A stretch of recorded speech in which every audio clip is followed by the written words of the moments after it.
صفحہ نمبر 222 دفن وقت تنگ تھا، دشمن کا خطرہ موجود، شہداء کی تعداد بہت زیادہ، مدینہ کی زمین سخت، کام کرنے والے تھکے ماندے اور زخموں سے چور تھے، لہٰذا رائے یہ ہوئی کہ ایک ایک قبر میں دو دفن کیے جائیں۔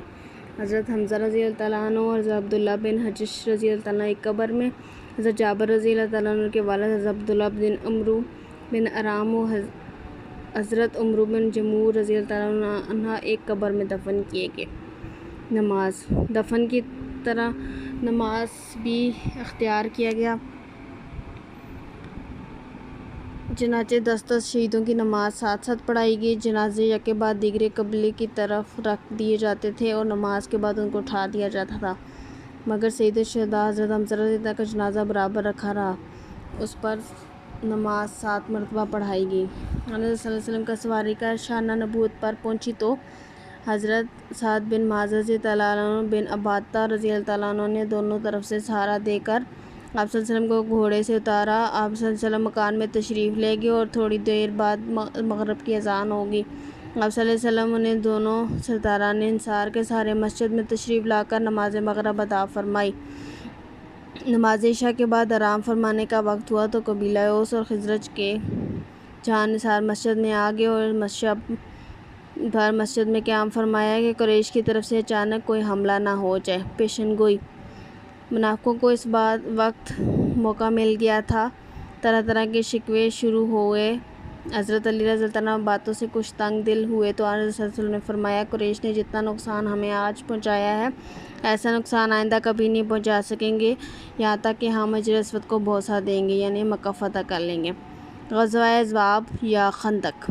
وجہ تسمیہ: یہ غزوہ 5 ہجری میں پیش آیا۔ یہود بنو نذیر اور کفار مکہ نے رسول صلی اللہ علیہ وسلم اور صحابہ رضی اللہ عنہ کے خلاف سخت پروپیگنڈا کر کے تمام عرب کو اس پر آمادہ کیا اور ایک متحدہ حملہ مدینہ طیبہ پر کر کے اسلام اور مسلمانوں کا کلہ کما کر دیں۔ چنانچہ عرب قبائل کی تمام جماعتیں اپنی پوری طاقت کے ساتھ اس متحدہ حملہ میں شریک ہوئیں، اس لیے اس کو غزوہ احزاب کہتے ہیں، یعنی تمام جماعتوں کی متحدہ جنگ۔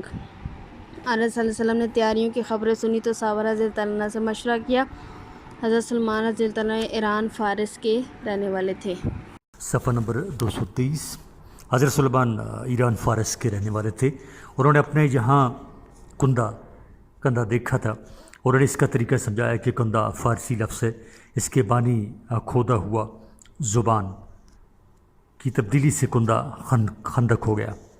حضرت سلمان فارسی رضی اللہ تعالیٰ عنہ نے رائے دی کہ کھلے ہوئے میدان میں نکل کر مقابلہ کرنا درست نہیں ہے، ایک محفوظ جگہ میں مجاہدین کو جمع کیا جائے اور اسی کے گرد خندق کھود دی جائے۔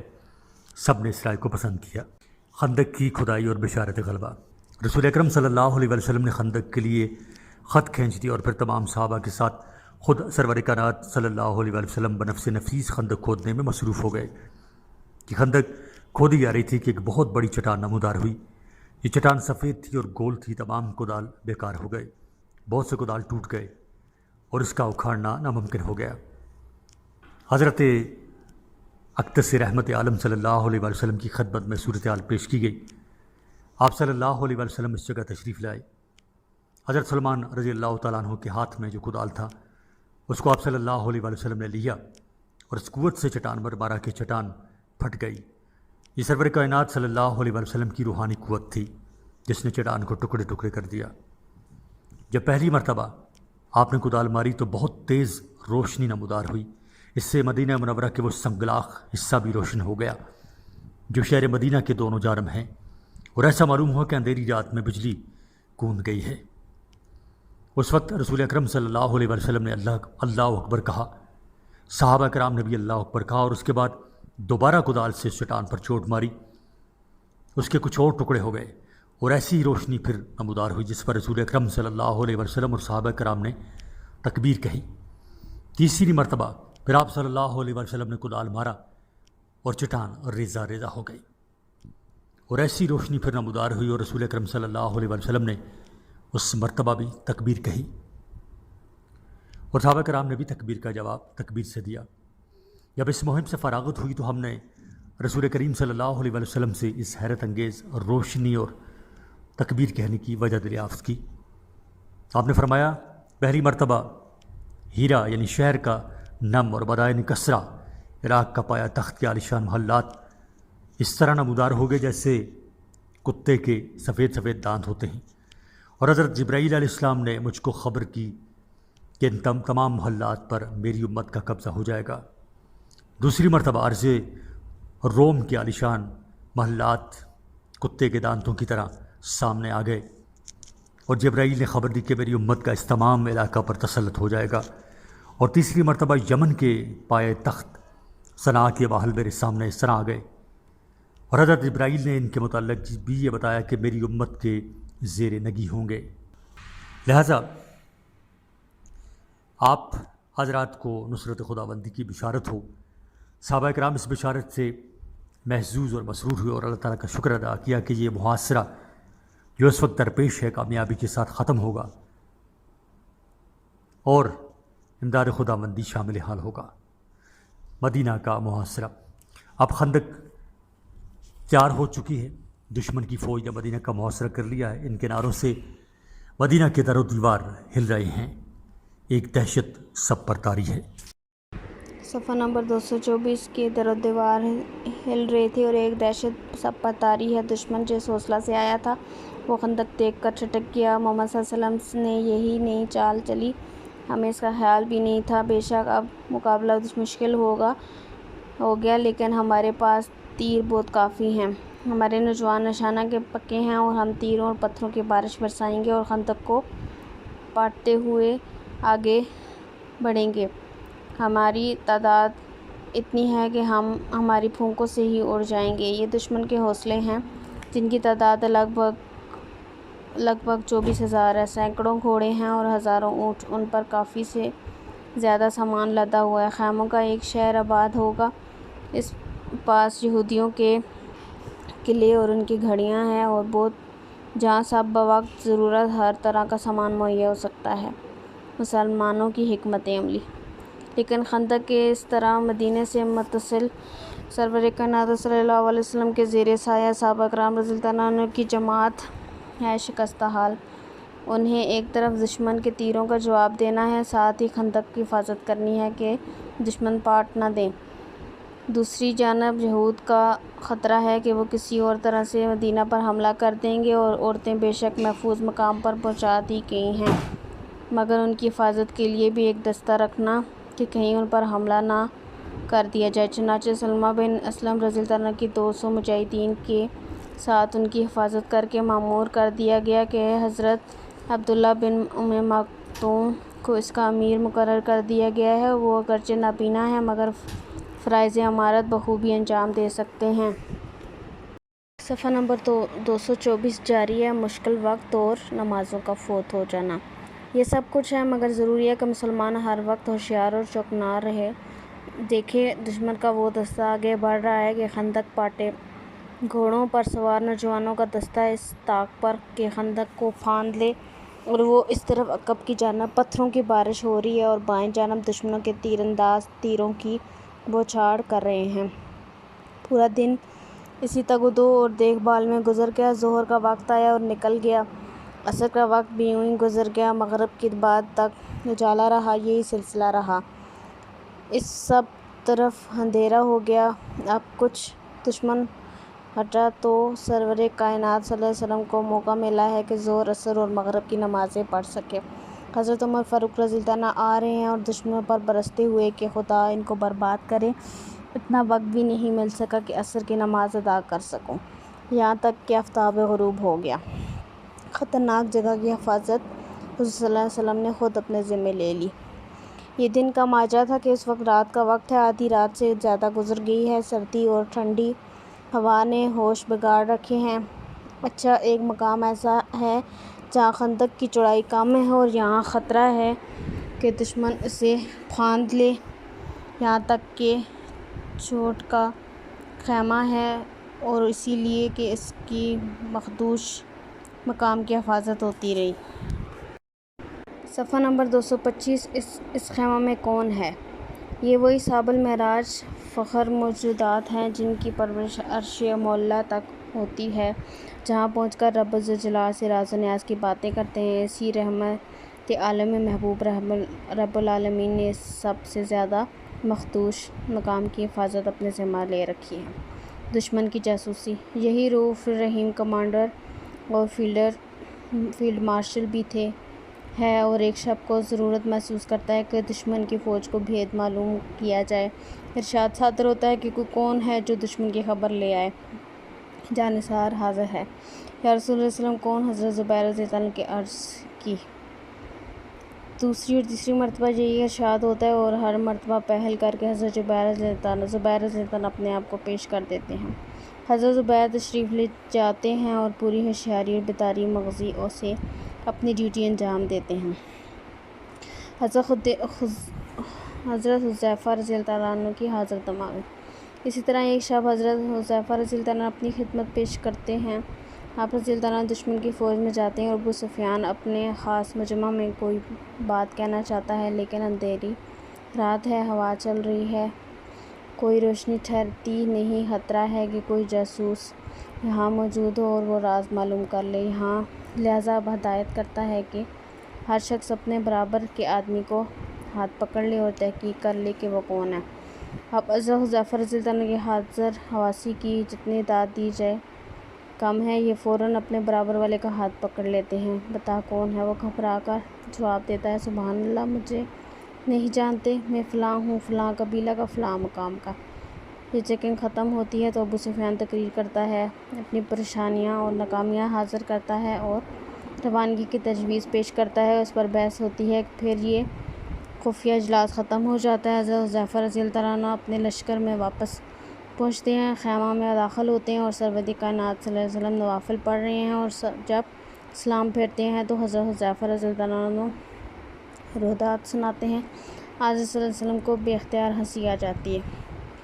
یہود بنو قریظہ، مدینہ منورہ کے قریب 6 قبائل آباد تھے، ان میں بنو قریظہ بھی تھے۔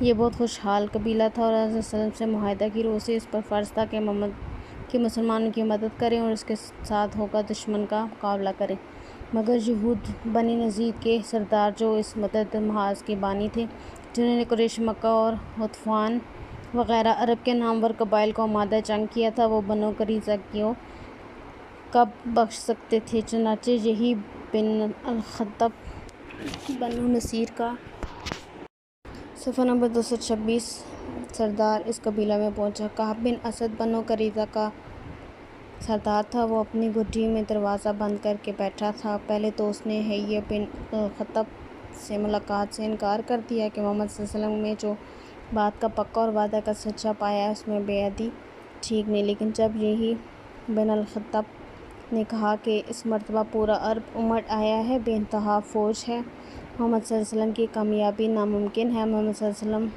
تو اس کے منہ میں پانی بھر آیا۔ مسلمانوں سے دشمنی اور نفرت کے جذبات بھڑک اٹھے اور متحدہ محاذ میں شرکت کا وعدہ کر لیا۔ حضرت صلی اللہ علیہ وسلم کو اس کا علم ہو تو آپ صلی اللہ علیہ وسلم تحقیق اور اتمام اجد کے لیے حضرت سعد بن معاذ رضی اللہ عنہ اور حضرت سعد بن عبادہ رضی اللہ عنہ کو بھیجا، فرما دیا کہ اگر بات سچی ہے تو وہاں سے آ کر مجھے اشارہ سے بتا دینا کہ لوگوں میں بددلی نہ پھیلنے پائے۔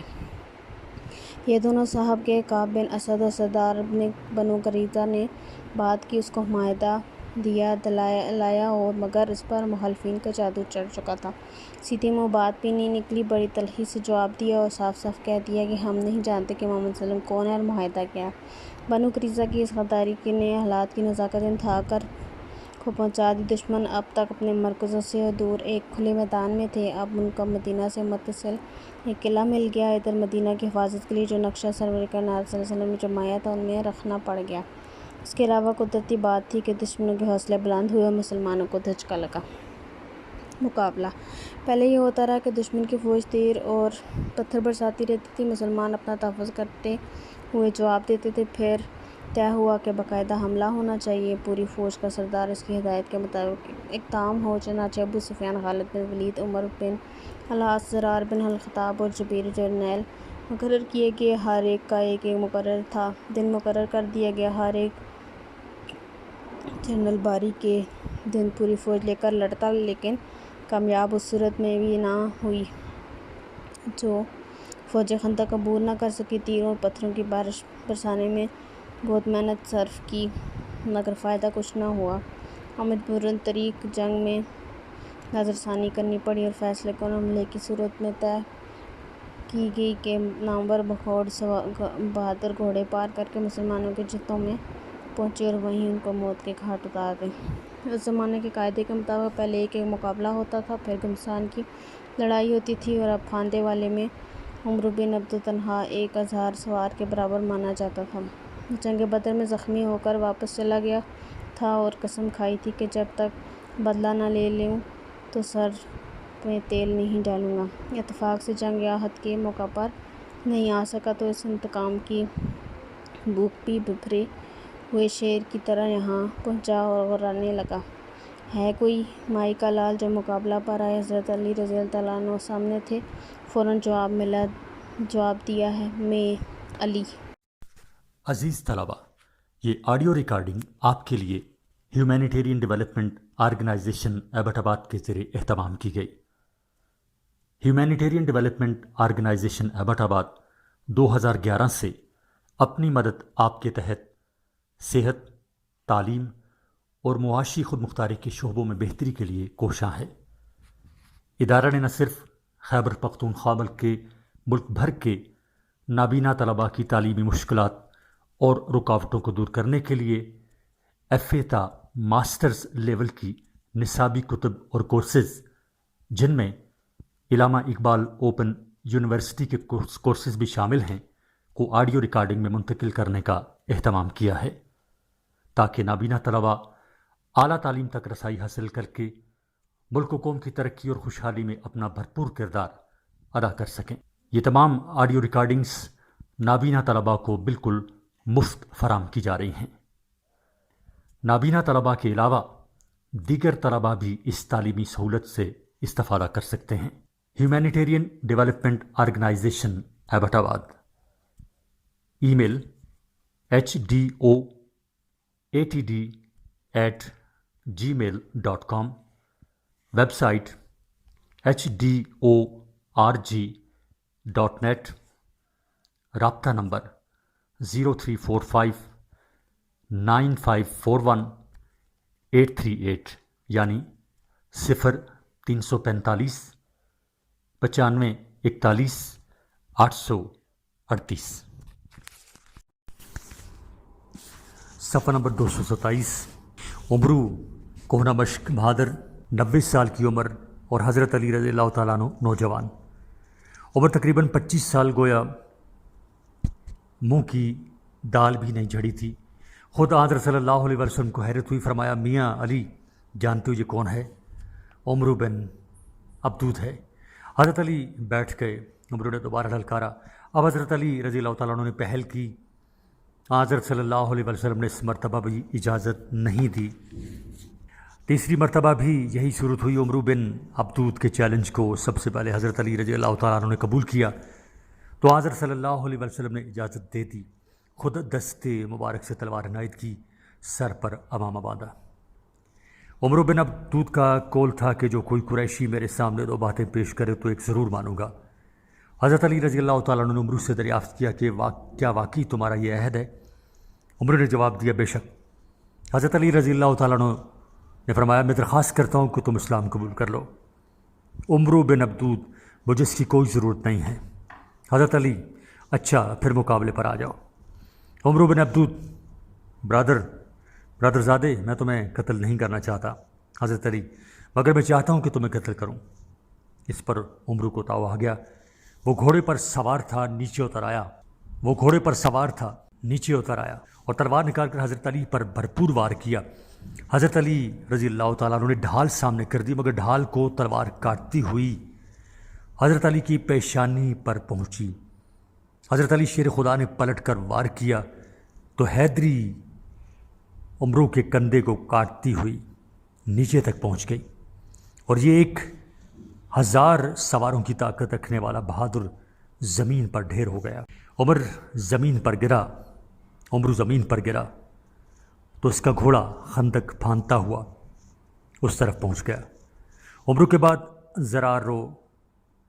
زرار ورجیرہ نے حملہ کیا، مگر حملہ حیدری کی تاب نہ لا سکے، پیٹ دکھا کر بھاگے۔ حضرت عمر فاروق رضی اللہ تعالیٰ عنہ نے زرار کا تعاقب کیا. زرار نے مڑ کر حضرت عمر رضی اللہ تعالیٰ عنہ پر برچھے کا وار کیا مگر ناکام رہا. نوفل بھاگتے ہوئے خندق میں گرا. صحابہ نے تیر مارنے شروع کیے. اس نے پکار کر کہا مسلمانوں میں شریفانہ موت چاہتا ہوں. حضرت علی نے اس کی درخواست منظور کر لی. خندق میں اتر کر اس کا مقابلہ کیا اور ایک ہی ضرب میں اس کا کام تمام کر دیا. دشمن کی ناکامی.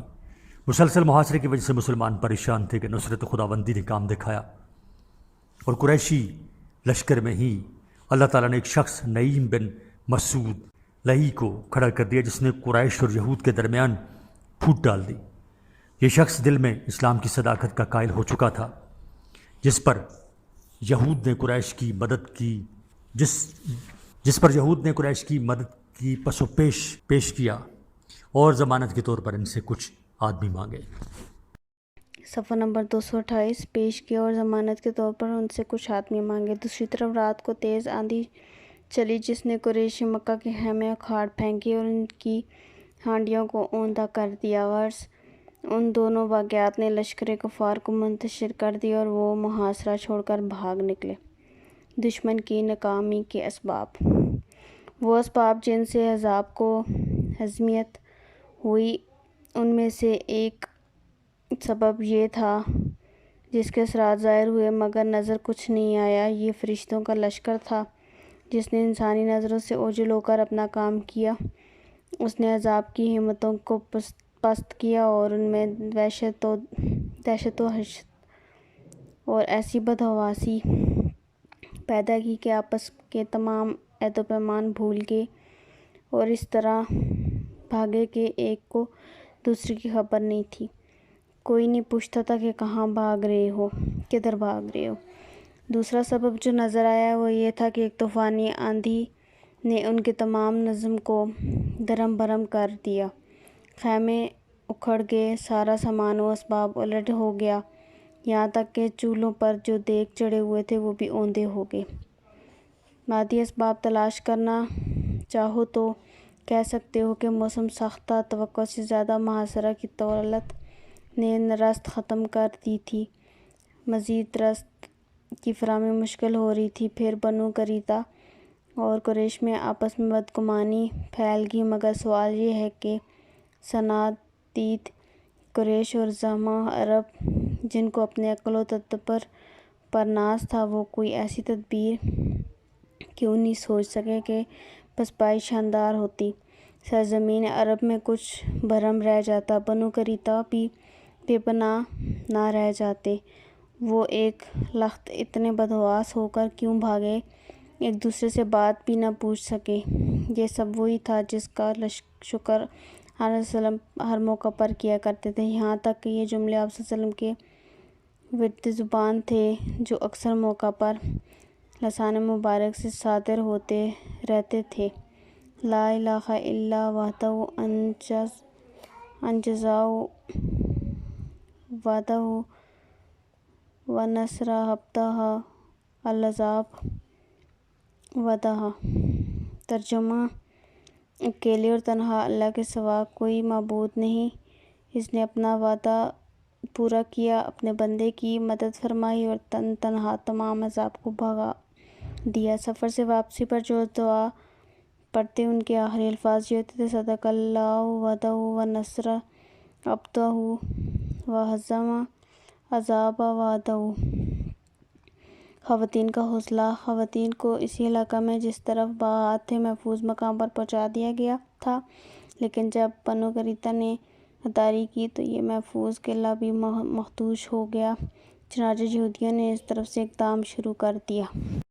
صفحہ نمبر 229 ایک یہودی قلعہ کی پھاٹک تک پہنچ گیا. ظاہر ہے یہ جاسوسی کی خدمت انجام دیتا. حضرت صلی اللہ علیہ وسلم کی پھوپھی حضرت صفیہ رضی اللہ عنہا نے اس کو بھانپ لیا تو خود پھاٹک پر پہنچی اور خیمے کی ایک چوب اکھاڑ کر یہاں اچانک اس یہودی کے سر پر اس زور سے ماری کہ اس کا بھیجا نکل گیا اور وہیں ٹھنڈا ہو گیا. پھر آپ صلی اللہ علیہ وسلم نے اس یہودی کا سر کاٹ کے نیچے پھینک دیا. اس نے یہودیوں کو یقین ہو گیا کہ قلعہ میں کوئی فوج متعین ہے. پھر انہوں نے اس طرف رخ نہیں کیا. جنگوں کا دوسرا دور. بخاری شریف کی روایت ہے کہ دشمنوں کے بادل چھٹے اور مدینہ کا مطلع صاف ہوا تو آپ صلی اللہ علیہ وسلم نے فرمایا تھا اب ہم اس سے غزوہ کریں گے اور ہم سے غصبہ نہیں کر سکتے، ہم اس کی طرف چل کر جائیں گے۔ یہ فراست نبی صلی اللہ علیہ وسلم جو ہو بہو صادق ہوئی، پھر قریش کی ہمت نہیں ہوئی کہ حملہ کر سکیں۔ یہاں اگلے ہی سال علیہ وسلم نے نقل و حرکت کا رخ مکہ معظمہ کی طرف پھیر دیا۔ 6 ہجری میں ادائے عمرہ کے لیے مکہ معظمہ کا قصد مذہبی اور روحانی لحاظ سے کوئی بھی حیثیت رکھتا ہو، مگر جنگی تدبیر کے لحاظ سے بہت ہی موقع کی بات تھی کہ غنیم کو مہلت دی جائے کہ وہ آگے بڑھنے کی تیاری کر سکے۔ علامہ جلال الدین سیوطی رحمۃ اللہ علیہ نے اس پیشن گوئی کو آن علیہ وسلم کے معجزات میں شمار کیا ہے، اور تاریخی نقطہ نظر سے یہ ارشاد جنگ سے پہلے دور کی خدمت ختم ہونے کی اطلاع ہے کہ جس میں قریش مسلمانوں کو کچلنے کے لیے بار بار حملہ کر رہے تھے۔ صلح حدیبیہ۔ چنانچہ شوال 6 ہجری میں علیہ وسلم نے ادائے عمرہ کا قصد فرمایا، لیکن اس قصد کے یہ معنی تھے کہ جس نرخہ میں گزشتہ سال غزوہ احزاب کے موقع پر پورا مدینہ منورہ محصور ہو گیا تھا، اب عمرہ کرنے والوں کی جماعت خود بخود اس ابتلا میں اور نرخہ کے لیے اپنے آپ کو پیش کر رہی تھی، کیونکہ ادائے عمرہ کے لیے لازم تھا کہ مکہ معظمہ میں داخل ہو۔ مکہ معظمہ نے مشرکین کا محفوظ قلعہ بنا ہوا تھا جو بدر اور احد کے معرکوں میں مسلمانوں پر پہاڑ توڑ چکے تھے اور گزشتہ سال اپنے تمام احزاب کو لے کر مدینہ پر حملہ آور ہوئے تھے تاکہ اسلام کو صفحہ ہستی سے محو کر ڈالیں۔ اس بنا پر یہ قصد کرنا کہ ایک بہت بڑے خطرہ کو دعوت دینی تھی اور ایک کی ہمت نہیں تھی کہ اس سفر میں ہم رکابی کا شوق کریں۔ مقاصد: اس موقع پر صرف 1400 اہل ایمان کے لیے یہ سعادت مقرر کی گئی تھی کہ امتحان گاہ ایمان میں کو صفحہ نمبر 230 استقلال ثابت ہوں اور رضائے خداوندی کی سند حاصل کریں۔ قافلہ مدینہ منورہ سے روانہ ہوا تو چونکہ جنگ کا قصد نہیں تھا، صرف عمرہ مقصود تھا، اس لیے حکم ہوا کہ احرام باندھ لیا جائے، قربانی کے اونٹ ساتھ لے لیے جائیں، ہتھیار نہ لگائے جائیں، صرف تلوار جو اس زمانہ میں بالخصوص عرب میں سفر کی ضروریات میں سے تھی ساتھ لے جائے، مگر اس طرح کی نیام میں بند ہو یا کپڑے میں لپٹی ہو۔ چنانچہ ذوالخلیفہ پہنچ کر احرام باندھ لیا گیا اور احرام کے قاعدے کے مطابق قربانی کے جانوروں کی گردنوں میں قلادے یا نال لٹکا دیے گئے۔ حریفان اسلام کو جیسے ہی وسلم کی نقل و حرکت کا علم ہوا، جنگ کی تیاریاں شروع کر دیں۔ قبائل متعدد کے پاس پیغام بھیج کر ایک بڑی فوج مقابلہ کے لیے تیار کر لی اور یہ طے کر لیا کہ داعی اسلام اور حامیان ملت بیضاء کو کسی طرح بھی مکہ معظمہ میں داخل ہونے کا موقع نہیں دیا جائے گا۔ ابھی رحمۃ اللہ علیہ اور آپ صلی اللہ علیہ وسلم کی رفقائے کرام منزل تک بھی نہیں پہنچے تھے کہ حضرت خالد بن ولید جو اس وقت مسلمان نہیں ہوئے، ایک دستہ لے کر مدینہ کی طرف روانہ ہو گیا۔ علیہ وسلم کو اس کا علم ہوا تو چونکہ لڑنا مقصود نہیں تھا، اس لیے آپ نے راستہ بدل دیا اور دوسرے راستے سے حدیبیہ پہنچ گئے۔ حضور صلی اللہ علیہ وسلم کا مشرکین مکہ کو پیغام صلح۔ بدیل بن ورقہ کو، جو قبیلہ خزاعہ کے سردار تھے اور ابھی تک اسلام نہیں لائے تھے، قریش کے پاس یہ پیغام دے کر بھیجا کہ ہم عمرہ کی غرض سے آئے ہیں، لڑنا مقصود نہیں ہے۔ جنگ نے قریش کی حالت زار کر دی ہے اور اس کو سخت نقصان پہنچایا ہے، اس کے لیے یہی بہتر ہے کہ معین مدت کے لیے معاہدہ صلح کر کے اور مجھ کو میرے حال پر چھوڑ دے۔ اگر اس پیغام امن کو قریش منظور نہ کرے تو مجھے بھی جنگ کے لیے مجبور ہونا پڑے گا، اور اس خدا کی قسم جس کے قبضہ قدرت میں میری جان ہے، میں یہاں تک لڑوں گا کہ میری گردن الگ ہو جائے، خدا کو جو فیصلہ کرنا ہو کر دے۔ بدیل نے یہ پیغام قریش کو پہنچایا، جس کے نتیجے میں عروہ بن مسعود ثقفی قریش کی طرف سے رسول صلی اللہ علیہ وسلم سے گفتگو کرنے کے لیے آئے، لیکن گفتگو ناکام رہی۔ عروہ بن مسعود کی رپورٹ۔ عروہ بن مسعود ثقفی نے واپس جا کر یہ اشارہ کر دیا کہ اگر جنگ ہوئی تو نتیجہ قریشی نہ ہوگا۔ اس نے کہا، میں فقیر و کسریٰ اور نجاشی کے دربار دیکھے ہیں، مگر وہ عقیدت اور وارستگی کہیں نہیں دیکھی جو محمد صلی اللہ علیہ وسلم کے ساتھیوں کو محمد صلی اللہ علیہ وسلم کے ساتھ، اور محمد صلی اللہ علیہ وسلم بات کرتے سناٹا چھا جاتا ہے، کوئی شخص ان کی طرف نظر اٹھا کر نہیں دیکھ سکتا، وضو کرنے کا جو پانی گرتا ہے اس پر ساتھی ٹوٹ پڑتے ہیں اور بلغم یا لوہا بھی دہن گرتا ہے۔ صفحہ نمبر 231 تو عقیدت مند ہاتھوں کے لے لیتے ہیں اور چہروں اور ہاتھوں پر مل لیتے ہیں، لیکن قریش نے کوئی نتیجہ خیز جواب نہیں دیا، بلکہ قریش کے سکوت نے علیہ وسلم کو مجبور گفتگو اور سلسلہ دوبارہ جاری کریں۔ چنانچہ آپ صلی اللہ علیہ وسلم نے حضرت خراش بن امیہ کو قریش کے پاس بھیجا، مگر قریش نے دوبارہ تحریک مسالت کا جواب نہ دیا کہ حضرت خراش کی سواری کے اونٹ کو جو خدا صلی اللہ علیہ وسلم کی سواری میں رہا کرتا تھا مار ڈالا، اور خدا صلی اللہ علیہ وسلم خراش پر یہی گزرنے والی تھی کہ دوسرے قبائل کے لوگوں نے بچا لیا اور کسی طرح صحیح سالم دربار رسالت میں واپس پہنچ گئے۔ مزید برآں قریش نے ایک دستہ بھیج دیا کہ وہ لشکر اسلام پر حملہ آور ہو، لیکن یہ لوگ گرفتار کے لیے گئے۔ گویا سخت شرارت تھی، لیکن صلی اللہ علیہ وسلم کو دامن افواس سے زیادہ وسیع تھا۔ آپ صلی اللہ علیہ وسلم نے سب کو معاف فرماتے ہوئے رہا فرما دیا۔ حضرت عثمان رضی اللہ عنہ کا بطور سفیر مکہ جانا۔ کفار کی اس بدخلقی، جہالت اور اقدام جنگ کے باوجود رحمت للعالمین کا جذبہ مسالت غالب رہا، اور جوابی کارروائی کے بجائے آپ صلی اللہ علیہ وسلم نے پھر ایک مرتبہ صلح کی پیشکش فرمائی۔ چنانچہ حضرت عثمان رضی اللہ عنہ کو صلح اور آشتی کی اس مقدس سفارت کے لیے منتخب فرمایا، کیونکہ مکہ معظمہ میں آپ کے ایسے اثرات اب بھی تھے جن کی بنا پر آپ کے لیے خطرہ کم تھا۔ اس کے علاوہ حضرت صلی اللہ علیہ وسلم سے خصوصی قربت کی باعث آپ کی شان مسلمانوں میں بھی ممتاز تھی، جس کی بنا پر اس سفارت کو سب سے زیادہ باوقار اور باعزت سفارت کہا جا سکتا تھا۔ حضرت عثمان رضی اللہ عنہ نے ایک عزیز امام سعید کی حمایت میں مکہ معظمہ میں داخل ہوئے اور قریش کو حضرت صلی اللہ علیہ وسلم کا پیغام سنایا۔ قریش نے حضرت عثمان رضی اللہ عنہ کو نظر بند کر لیا، لیکن عام طور پر یہ خبر مشہور ہوگی کہ وہ قتل کر دیے گئے ہیں۔ یہ خبر رسول صلی اللہ علیہ وسلم کو پہنچی تو آپ صلی اللہ علیہ وسلم نے فرمایا، عثمان کے خون کا قصاص لینا فرض ہے۔ بیعت رضوان۔ رسول صلی اللہ علیہ وسلم ایک ببول کے درخت کے نیچے تشریف فرما ہوئے اور صحابہ رضی اللہ عنہ سے جانثاری کی بیعت لی۔ تمام صحابہ رضی اللہ عنہ جن میں مرد و زن دونوں شامل تھے، ولولہ انگیز جوش کے ساتھ دست مبارک پر جان نثاری کا عہد کیا۔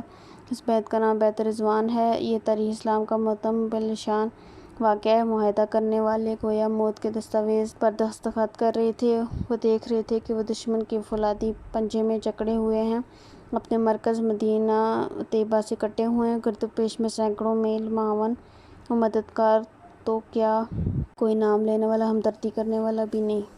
نمبر 232۔ لیکن یہ وہ تھے جو اگر زخمی ہو کر گرے تھے تو کربے اوکرا یا آہ-دخان کی بجائے ان کی زبان میں سے بے ساختہ پکار اٹھتی تھی، فزتو وربہ الکعبہ، رب کعبہ کی قسم میں کامیاب ہو گیا۔ بہرحال اس تیاری کا اثر یہ ہوا کہ کفار قریش کے رویے میں کسی قدر نرمی پیدا ہوئی اور انہوں نے صدائے مصالحت پر کان لگانے کا ارادہ کر لیا۔ قریش کے نمائندے آنے شروع ہو گئے اور اس سے مختلف پہلوؤں پر گفتگو ہوئی۔ بالآخر چند سال تک آپس میں نہ لڑنے کا معاہدہ ہو گیا، جو صلح حدیبیہ کے نام سے مشہور ہے۔ معاہدہ کی شرطیں اگرچہ بظاہر مسلمانوں کے حق میں بہت سخت تھیں، مگر وحی الہی سے اس کو فتح مبین قرار دیا گیا۔ حضرت عروہ رضی اللہ عنہ نے اس واقعے کو تفصیل سے بیان کیا اور آپ نے فرمایا کہ جب رسول صلی اللہ علیہ وسلم حدیبیہ میں فروکش ہوئے تو قریش کو آپ صلی اللہ علیہ وسلم کے تشریف لانے سے گھبراہٹ پیدا ہوئی۔ رسول صلی اللہ علیہ وسلم نے یہ مناسب سمجھا کہ اپنے اصحاب میں سے کسی ایک کو قریش بھیجیں۔ حضرت عثمان رضی اللہ عنہ کو بلا کر قریش کے پاس بھیجا کہ اس کو کہا کر دیں کہ ہم جنگ کے لیے نہیں آئے بلکہ عمرہ ادا کرنے کے لیے عمرہ کا احرام باد کرائیں۔ حضرت عثمان رضی اللہ عنہ کو یہ ہدایت فرمائی کہ دعوت اسلام پیش کریں اور جو مسلمان مرد یا عورت مکہ میں ہیں ان کے پاس جائیں اور ان کو فتح کی بشارت سنائیں، اور یہ خبر دیں کہ اللہ تعالیٰ عنقریب اپنے دین کو مکہ پر غالب کر دے گا اور ضرورت نہ رہے گی کہ مکہ میں رہ کر دین ایمان چھپایا جائے۔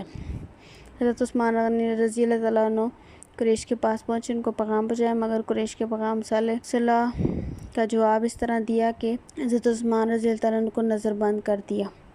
رسول اکرم صلی اللہ علیہ وسلم کو یہ خبر پہنچی تو آپ صلی اللہ علیہ وسلم نے بیعت کی فرمائش کی۔ رسول صلی اللہ علیہ وسلم نے منادی نے اعلان کیا کہ روح القدس حضرت جبرائیل نازل ہوئے، انہوں نے بیعت کا حکم پہنچایا، لہٰذا آپ کے اللہ کے نام پر نکل کھڑے ہو اور رسول صلی اللہ علیہ وسلم کے ہاتھ پر بیعت کرو۔ پس مسلمان ہڑبڑا کر نبی کریم صلی اللہ علیہ وسلم کی خدمت میں پہنچے۔ آپ ایک درخت کے نیچے تشریف فرما ہوئے تھے۔ مسلمانوں نے آپ صلی اللہ علیہ وسلم نے اس بات پر بیعت کی کہ جو جس حالت میں بھی راہ فرار نہ اختیار کریں گے۔ صلی اللہ علیہ وسلم کی اس تیاری نے مشرکین قریش کو مرغوب کر دیا، چنانچہ حضرت عثمان رضی اللہ عنہ تمام اہل ایمان جن کی مسحور کر رکھا تھا کفار قریش نے رہا کر دی اور مواد اور صلح کی تحریک پیش کی۔ حضرت صلی اللہ علیہ وسلم کو اپنے ہاتھ کو عثمان رضی اللہ عنہ کا ہاتھ قرار دینا۔ حضرت انس رضی اللہ عنہ روایت کرتے ہیں کہ جب رسول صلی اللہ علیہ وسلم نے بیعت رضوان کو حکم فرمایا کہ حضرت عثمان رضی اللہ عنہ اس وقت رسول صلی اللہ علیہ وسلم کی سفارت لے کر مکہ معظمہ گئے ہوئے ہیں، حاضرین بیعت کر چکے تھے کہ آپ صلی اللہ علیہ وسلم نے فرمایا صفحہ نمبر 233 اے اللہ، بے شک عثمان رضی اللہ عنہ اللہ اور اس کے رسول کے کام میں ہیں۔ پھر آپ صلی اللہ علیہ وسلم نے اپنا ایک ہاتھ دوسرے ہاتھ پر مارا، لہٰذا رسول صلی اللہ علیہ وسلم کا دست مبارک بیعت کرنے والوں کے اپنے ہاتھ سے بہت افضل تھا۔ حضرت جابر بن عبداللہ رضی اللہ عنہ فرماتے ہیں حدیبیہ کے موقع پر ہم 1400 افراد تھے۔ رسول صلی اللہ علیہ وسلم نے ہمارے متعلق فرمایا انتم خیر اہل الارض، تم روئی زمین میں بسنے والوں میں سب سے بہتر ہو۔ حضرت جابر اور حضرت مسلم مبشر سے روایت کرتے ہیں کہ رسول صلی اللہ علیہ وسلم نے فرمایا جن مسلمانوں نے شجرہ کے نیچے بیعت کی ہے اس میں کوئی بھی دوزخ میں نہیں جائے گا۔ معاہدہ: جب مشرکین مکہ کو مسلمانوں کے جذبات کا پتہ چلا تو انہوں نے حضرت عثمان کو رہا کر دیا اور دوبارہ صلح کی بات چیت شروع کی، جس کے نتیجے میں یہ معاہدہ ہوا۔ دفعات معاہدہ صلح دیبا درج ذیل ہیں۔ نمبر 1، یہ معاہدہ صلح 10 سال تک نافذ رہے گا اور اس مدت میں کوئی آپ کی خلاف ورزی نہ کرے گا۔ نمبر 2، اس سال مسلمان مکہ میں داخل ہوئے بغیر واپس چلے جائیں گے۔ نمبر 3، آئندہ سال اس شرط میں مسلمانوں کو اجازت ہوگی کہ وہ معمولی حفاظتی ہتھیاروں کے علاوہ قطعاً مسلح نہ ہوں۔ نمبر 4، آج سے 10 دن تک ایک دوسرے کے درمیان امن کے ساتھ آمد و رفت جاری رہے گی۔ اگر کوئی شخص مسلمان ہو کر بھی مکہ سے مدینہ چلا جائے گا تو مسلمانوں کے ذمہ واپسی کرنا ہوگا، اور اگر مسلمان سے کوئی شخص بخوشی مکہ آئے گا تو قریش اس کو واپس نہ کرے گا۔ نمبر 6، تمام قبائل آزاد ہیں، پیغمبر اسلام کے حلیف بنیں اور قریش کے اس بارے میں کسی کو مجبور نہ کیا جائے گا۔